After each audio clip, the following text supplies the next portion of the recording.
నిన్ను బట్టి నీ తల్లిదండ్రులు సంతోషిస్తున్నారా? First point. నిన్ను బట్టి నీ తల్లిదండ్రులు సంతోషిస్తే దేవుడు సంతోషిస్తాడు. నిన్ను బట్టి నీ తల్లిదండ్రులు సంతోషించకపోతే నిన్ను బట్టి దేవుడు కూడా సంతోషపడడు. ఇది ఫస్ట్ పాయింట్, గుర్తుపెట్టుకోండి అందరు.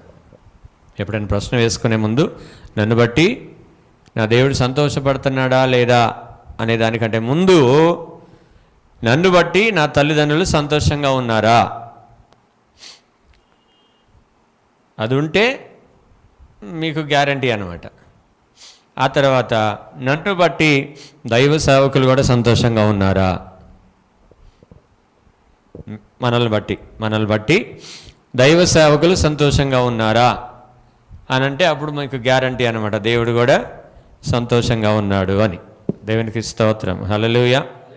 అర్థమైందా?